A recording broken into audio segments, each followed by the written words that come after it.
कटी चक्रासन एक अनोखा योगासन है जो 3 संस्कृत शब्दों का संयोजन है। कटी अर्थात कमर, चक्र अर्थात वृत्ताकार गति और आसन अर्थात मुद्रा।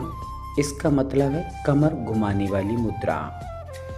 कटी चक्रासन ऐसा योग है जो रीढ़ को मजबूती प्रदान करने के साथ फ्लेक्सिबिलिटी में भी इजाफा करता है। यदि पीठ के निचले हिस्से में दर्द हो या वेट लॉस करना हो तो भी कटी चक्रासन करने से लाभ पहुंचता है। इसे अंग्रेजी में स्टैंडिंग स्पाइनल ट्विस्ट पोज कहा जाता है। कटी चक्रासन के फायदे। कटी चक्रासन कमर को दोनों ओर से ट्विस्ट करता है जिससे व्यक्ति को वेट लॉस करने में मदद मिलती है। साथ ही यह शरीर को अधिक फ्लेक्सिबल भी बनाता है। आइए विस्तार से कटियासन करने के फायदे के बारे में जानते हैं। सर्वप्रथम यह कटी चक्रासन रीढ़ की हड्डी की ताकत को बढ़ाता है। कटी चक्रासन योग मुद्रा के दौरान मुख्य रूप से पीठ की मांसपेशियां खिंचती हैं जो रीढ़ को सहारा देती हैं।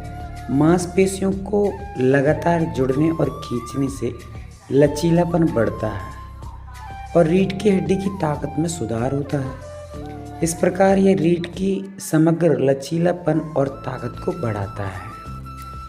अगले क्रम में पीठ की अकड़न में मदद करता है।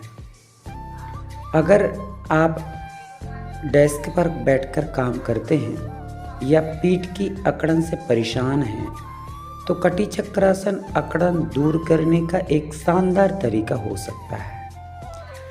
घूर्णन गति पीठ की मांसपेशियों को खींचती है और उन्हें गतिशील बनाती है। खड़े होकर किए जाने वाला घुमाव रक्त परिसंचरण में सुधार करता है। इसी तारतम्यता में पाचन के लिए भी यह कटी चक्रासन बहुत उपयोगी है। पाचन संबंधी समस्याओं से पीड़ित लोगों को खड़े होकर स्पाइनल ट्विस्ट योग करने से लाभ हो सकता है।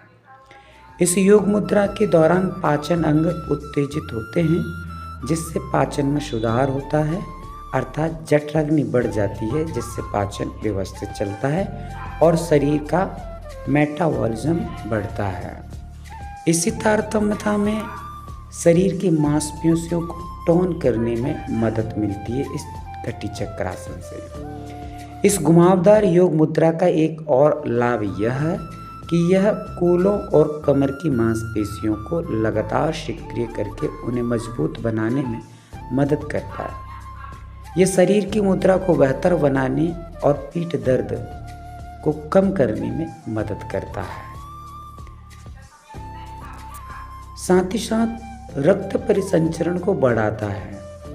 यह व्यायाम रीढ़ की हड्डी से जुड़ी समस्याओं जैसे हर्निएटेड डिस्क या साइटिका से पीड़ित लोगों के लिए बहुत फायदेमंद हो सकता है।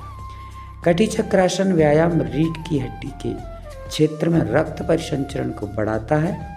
बढ़ा हुआ रक्त प्रवाह रीढ़ की हड्डी को पोषण देता है और सूजन को कम करता है। साथ ही साथ फोकस और एकाग्रता में भी सुधार करने का कार्य कटी चक्रासन करता है।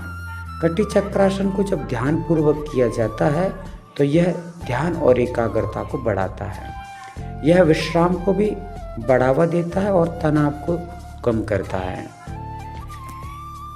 शरीर के वजन को प्रबंधित करने में सहायक होता है, अर्थात शरीर के वजन को मेंटेन व्यवस्थित करने में इसका काफ़ी सहयोग है। कटी चक्रासन एक सरल लेकिन गतिशील मुद्रा है जो एक ही समय में कई मांसपेशियों को सक्रिय करती है और कैलोरी जलाने का एक साधन है। जब आप शरीर को घुमाने में संलग्न करते हैं तो चयापचय दर बढ़ जाती है।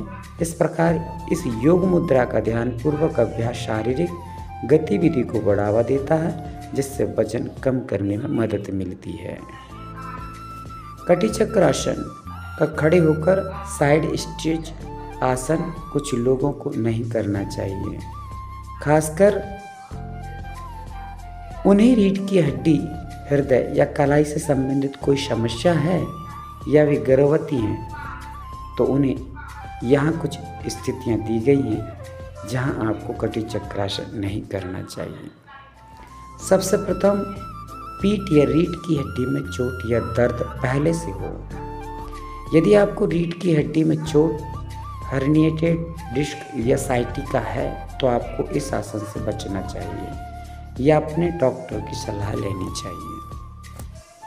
साथ ही साथ हृदय संबंधी समस्याएं, यदि आपको उच्च रक्तचाप या हृदय से जुड़ी कोई समस्या है तो आपको इस आसन से बचना चाहिए।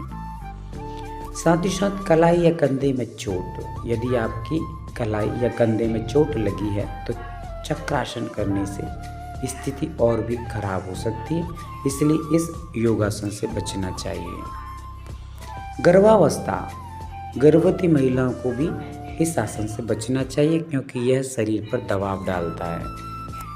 हाल ही में सर्जरी जो हुई है उसको अपन समझते हैं। अगर आपने हाल ही में पेट, कूल्हों, श्रोणि या रीढ़ की सर्जरी करवाई है तो इस आसन से बचना चाहिए। स्लिप डिस्क होने पर भी यह आसन नहीं करना चाहिए। साथ ही साथ अन्य जो और भी चीज़ें हैं, यदि आपको चक्कर आना, सिर दर्द, किसी बीमारी से उभरने या हार्निया जैसी कोई समस्या है तो आपको इस आसन को धीरे धीरे करना चाहिए या एक सक्षम शिक्षक के मार्गदर्शन में इसका अभ्यास करना चाहिए। इस प्रकार से किसको नहीं करना चाहिए ये हमने जान लिया है और साथ ही साथ इसके क्या लाभ है ये हमने जाना है। यहाँ पर जिनको नहीं करना चाहिए वे यदि बहुत समय से पीड़ित, परेशान या जो उपयुक्त बताए गए रोगों से ग्रसित हैं वे ना करें। यदि किसी को सामान्य तरीके से रोग है या छोटे मोटे रोग हैं, वह धीरे धीरे करके अभ्यास करने से लचीलापन आएगा और आपको वह दर्द, पीड़ाएं दूर हो जाएंगी, आप आसन करने में सक्षम हो सकेंगे।